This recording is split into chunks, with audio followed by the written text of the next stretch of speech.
Hello friends, ನಮಸ್ಕಾರ ಎಲ್ಲರಿಗೂ. Welcome back to my channel. So ಹೆಂಗಿದ್ದೀರಿ ಎಲ್ಲರೂ? ಇವತ್ತು ನಾನು ಒಂದು ಸಿಂಪಲ್ ಆಗಿರೋ ರೆಸಿಪಿ ಆ್ಯಂಡ್ ವೆಯ್ಟ್ ಲಾಸ್ ಅಂತಲೇ ಹೇಳ್ಬೋದು, ಪ್ರೋಟೀನ್ ಅಂತಲೇ ಹೇಳ್ಬೋದು.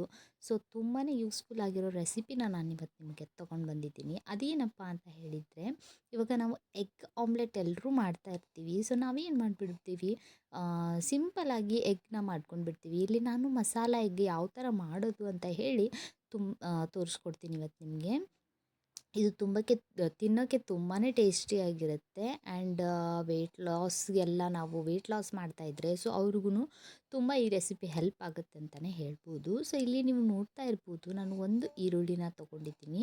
ಸೊ ಅದನ್ನು ನೀವು ಬೇಕಂತ ಹೇಳಿದರೆ ಫುಲ್ ಸಣ್ಣದಾಗಿನೂ ಕಟ್ ಮಾಡ್ಕೊಬೋದು. ನಮಗೆ ಸಣ್ಣದಾಗಿ ಕಟ್ ಮಾಡಿದರೆ ಅಷ್ಟೊಂದು ಇಷ್ಟ ಆಗಲ್ಲ. ಸೊ ಈ ಥರ ನಾನು ಸ್ವಲ್ಪ ದೊಡ್ಡದಾಗಿ ಇಟ್ಟಿದ್ದೀನಿ. ಆ್ಯಂಡ್ ಒಂದು ಅರ್ಧ ಟೊಮೆಟೊನ ತೊಗೊಂಡಿದ್ದೀನಿ. ನೀವು ಎಷ್ಟು ಮಾಡ್ತೀರಾ ಅಷ್ಟು ನೋಡಿ ನೀವು ಪ್ರಮಾಣನ ಜಾಸ್ತಿ ಕಮ್ಮಿ ಮಾಡ್ಕೋಬೋದು, ಓಕೆನಾ.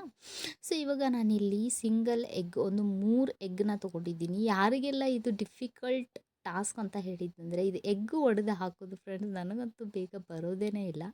ಸೊ ಆಲ್ಮೋಸ್ಟ್ ಇಲ್ಲಿ ನೀವು ನೋಡ್ತಾ ಇರ್ಬೋದು ಎಷ್ಟೊತ್ತು ಮಾಡಿದೆ ಒಂದು ಎಗ್ ಹಾಕೋಕ್ಕೆ ಅಂತ ಹೇಳಿ. ಇವಾಗ ನಾನಿಲ್ಲಿ ನಿಮಗೆ ಒಂದು ಈರುಳ್ಳಿ ಆಮೇಲೆ ಒಂದು ಅರ್ಧ ಟೊಮ್ಯಾಟೊನ ತೊಗೊಂಡಿದ್ದೀನಿ ಅಂತ ಹೇಳಿದ್ನಲ್ಲ. ಸೊ ನಾನು 3 ಎಗ್ ಹಾಕ್ತಾಯಿದ್ದೀನಿ. ಸೊ ಅದಕ್ಕೆ ನಾನು ಇಷ್ಟು ಪ್ರಮಾಣದಷ್ಟು ತೊಗೊಂಡಿದ್ದೀನಿ. ನೀವು ಕೂಡ ನೋಡಿ ತೊಗೊಳ್ಳಿ, ಓಕೆನಾ.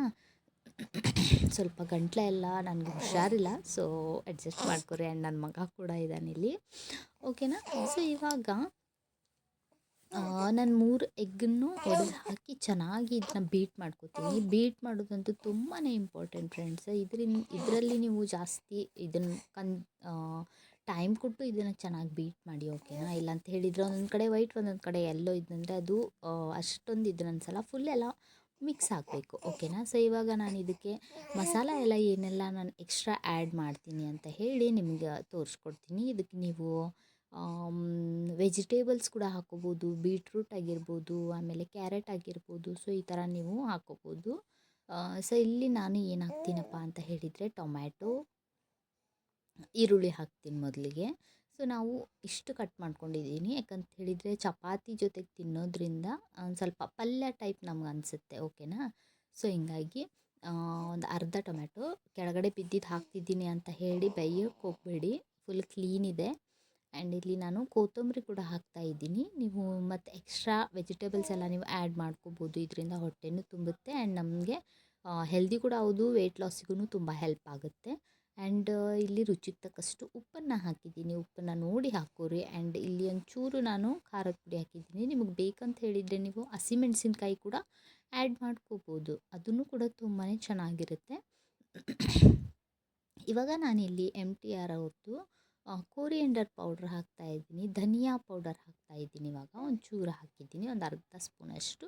ಇವಾಗ ಸ್ವಲ್ಪ ಅರ್ಧಕ್ಕಿಂತ ಕಮ್ಮಿ ನಾನಿಲ್ಲಿ MTR ಅವ್ರದ್ದು ಗರಂ ಮಸಾಲಾನ ಆ್ಯಡ್ ಮಾಡ್ತಾಯಿದ್ದೀನಿ, ಒಂದು ಪಿಂಚ್ ಅಂತ ಹೇಳ್ತೀವಲ್ಲ, ಸೊ ಅಷ್ಟು. ಇದನ್ನು ಕೂಡ ನಾವು ಚೆನ್ನಾಗಿ ಬೀಟ್ ಮಾಡ್ಕೊಳ್ಳೋಣ, ಓಕೆನಾ.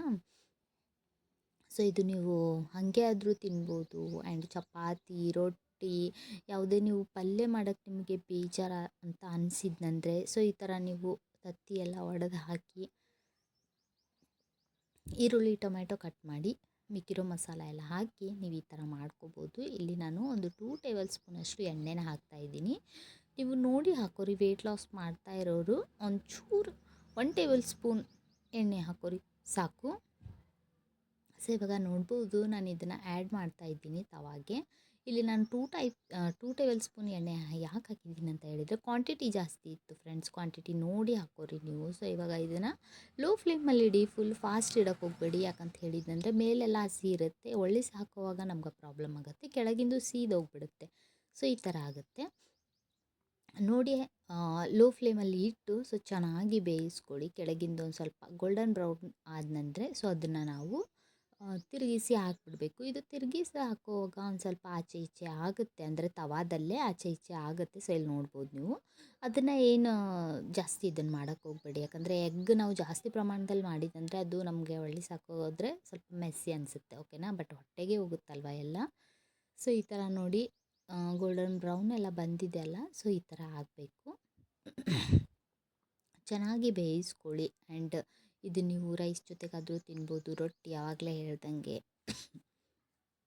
ಚಪಾತಿ ಜೊತೆಗಾದರೂ ತಿನ್ಬೋದು, ಇಲ್ಲ ಹಂಗೆ ಆದ್ರೂ ನೀವು ತಿನ್ಬೋದು. ತುಂಬಾ ಚೆನ್ನಾಗಿರುತ್ತೆ. ಸೊ ಇವಾಗ ಇದನ್ನು ನಾನು ಚಪಾತಿ ಜೊತೆಗೆ ತಿಂತಾ ಇದ್ದೀನಿ. ಆ್ಯಂಡ್ ಆಲ್ಮೋಸ್ಟ್ ನಾನು ಕೂಡ ಸ್ವಲ್ಪ ವೆಯ್ಟ್ ಲಾಸ್ ಮಾಡೋಣ ಅಂತ ಟ್ರೈ ಮಾಡಿದ್ದೀನಿ. ಸ್ಟಾರ್ಟ್ ಮಾಡಿದ್ದೀನಿ ಇವಾಗ. ಯಾಕಂತ ಹೇಳಿದರೆ ಡೆಲಿವರಿ ಆದಮೇಲೆ ಸ್ವಲ್ಪ ವೆಯ್ಟ್ ಜಾಸ್ತಿ ಅಂತ ಅನ್ನಿಸ್ತಾ ಇದೆ. ಸೊ ಹಿಂಗಾಗಿ ಓಕೆ. ಸೊ ಬಿಸಿ ಬಿಸಿ egg masala omelette and chapati ready ಆಯಿತು. ಈ ರೆಸಿಪಿ ಹೆಂಗೆ ಅನ್ಸಿತ್ತು ಅಂತ ಹೇಳಿ ಕಮೆಂಟ್ ಮಾಡಿ ಹೇಳೋದನ್ನು ಮರಿಬೇಡಿ ಫ್ರೆಂಡ್ಸ್. ಸಿಗ್ತೀನಿ ಮತ್ತು ನಾಳೆ ಹೊಸ ರೆಸಿಪಿ ಜೊತೆಗೆ. ಅಲ್ಲಿವರೆಗೂ ಟೇಕ್ ಕೇರ್. ಬಾಯ್ ಬಾಯ್.